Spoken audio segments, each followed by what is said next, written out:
Shalom, salam damai sejahtera Bapak Ibu, Saudara dan Saudariku seiman. Semoga saya menjumpai Anda semuanya dalam keadaan yang sehat walafiat, tetap semangat, tetap tersenyum, dan tetap berpengharapan pada Tuhan kita Yesus Kristus. Anda semuanya selalu dalam lindungan kasih Tuhan. Buat saudara dan saudariku yang sakit, dalam nama Tuhan Yesus, Anda sembuh. Senang berjumpa kembali dengan Anda dalam permenungan harian Sabda Tuhan, Embun Sabda, Selasa 13 Juli 2021. Mari kita siapkan diri kita siapkan hati kita untuk mendengarkan dan merenungkan firman Tuhan. Tuhan sertamu dan sertamu juga. Inilah Injil Yesus Kristus menurut Matius. Dimuliakanlah Tuhan. Sekali peristiwa, Yesus mulai mengecam kota-kota yang tidak bertobat, meskipun di sana ia melakukan paling banyak mujizat. Ia berkata, "Celakalah engkau Korazim, celakalah engkau Betsaida, karena jika di Tirus dan di Sidon terjadi mujizat-mujizat yang telah kulakukan di tengah-tengahmu, pasti sudah lama mereka bertobat dan berkabung. Tetapi aku berkata kepadamu, pada hari penghakiman, tanggungan Tirus dan Sidon akan lebih ringan daripada tanggunganmu. Dan engkau Kapernaum, apakah engkau akan dinaikkan sampai ke langit? Tidak. Engkau akan diturunkan sampai ke dunia orang mati. Karena jika di Sodom terjadi mujizat-mujizat yang telah terjadi di tengah-tengahmu, kota itu tentu masih berdiri sampai hari ini. Maka aku berkata kepadamu, pada hari penghakiman, tanggungan negeri Sodom akan lebih ringan daripada tanggunganmu." Demikianlah Injil Tuhan. Terpujilah Kristus. Saudara dan saudariku yang terkasih dalam Tuhan Yesus, saya ajak Anda hari ini merenungkan pertobatan menuntut perubahan. Saudara dan saudariku, coba kita bayangkan, jika Yesus mengunjungi paroki kita, mengunjungi komunitas atau rumah kita hari ini, apa yang akan dia katakan? Apa yang akan dia lontarkan pada kita? Apakah Yesus akan mengeluarkan peringatan seperti yang dia berikan kepada Korazim dan Betsaida dan Kapernaum? Dan bagaimana kita masing-masing akan merespon itu, menanggapi itu? Kita bisa renungkan itu. Saudara dan saudariku, kemanapun Yesus pergi, dia selalu melakukan pekerjaan yang luar biasa. Dia lakukan pekerjaan itu untuk menunjukkan kepada orang-orang betapa banyak yang Tuhan kerjakan buat mereka, dan bahwa Tuhan sungguh mencintai dan mengasihi setiap orang, mengasihi manusia yang adalah gambar dan rupa Allah, mengasihi setiap orang yang percaya kepadanya. Itulah Tuhan kita. Nah, Korazim dan Betsaida, mereka terberkati, mereka diberkati dengan kunjungan Tuhan.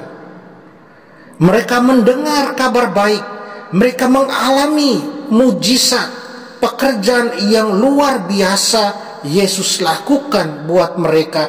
Banyak mujizat terjadi di tempat mereka, di tengah-tengah mereka, seperti yang kita dengar dalam Injil. Tetapi walaupun demikian, mengapa Yesus kelihatan kesal dengan komunitas-komunitas ini, dengan orang-orang di kota-kota itu? Saudara dan saudariku seiman, Yesus keluarkan kata celakalah. Kata celaka dapat berarti kemalangan, malapetaka, kesusahan, kesedihan, atau kesengsaraan. Kata celaka yang Yesus ungkapkan adalah satu ekspresi belas kasihan sebenarnya. Ekspresi kesedihan yang mendalam. Ekspresi kekecewaan atas malapetaka dan kehancuran yang datang sebagai akibat dari kebodohan, dari dosa, dari ketidaktahuan mereka, dari ketidaktahuan manusia yang tidak mau mendengarkan Tuhan, yang tidak merespon firman Tuhan itu dengan baik. Saudara dan saudariku, lalu mengapa Yesus meratap? Yesus keluarkan peringatan keras. Ya, orang-orang yang mendengarkan Injil di kota-kota yang disebutkan dalam Injil, sangat-sangat mungkin mereka menanggapi sabda Tuhan Yesus dengan acuh tak acuh.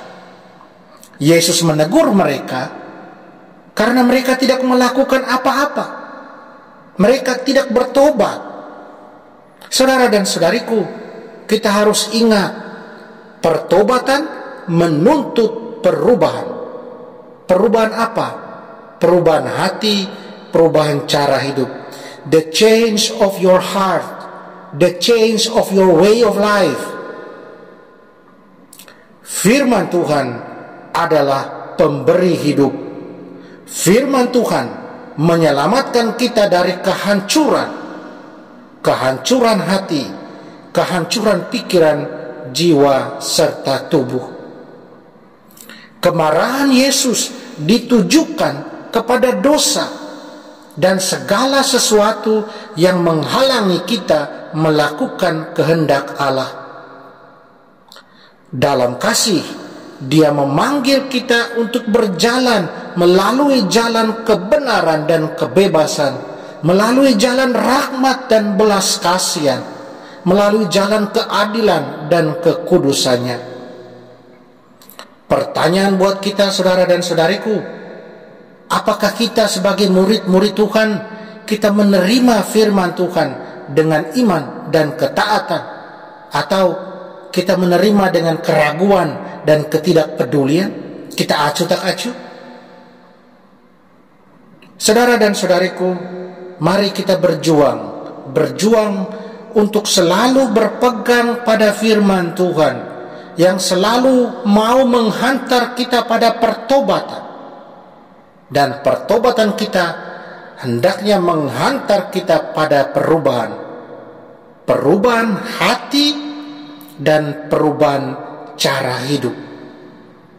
Kita ikuti jalan yang dikehendaki Tuhan dan bukannya acuh tak acuh terhadap apa yang Dia kehendaki, apa yang Dia katakan. Mari kita mohon kekuatan dari Tuhan agar kita dimampukan untuk bertobat, untuk berubah menjadi sesuai dengan kehendak-Nya. Semoga. Amin. Mari kita mohon kekuatan dari Tuhan. Kita berdoa. Tuhan yang Maha Tinggi dan Maha Mulia, terangi kegelapan hati kami dan beri kami iman yang benar, harapan yang pasti dan cinta yang sempurna. Beri kami rasa keilahian dan pengetahuan tentang diri-Mu, sehingga kami dapat melakukan segala sesuatu dalam pemenuhan kehendak-Mu yang kudus, melalui Yesus Kristus Tuhan kami. Amin. Mari kita mohon berkat dari Tuhan. Tuhan sertamu dan sertamu juga. Kita sekalian, semua orang yang kita sayangi dan kasih, segala usaha dan kerja kita dilindungi, dibimbing dan diberkati Allah yang Maha Kuasa, Bapa dan Putra dan Roh Kudus. Amin.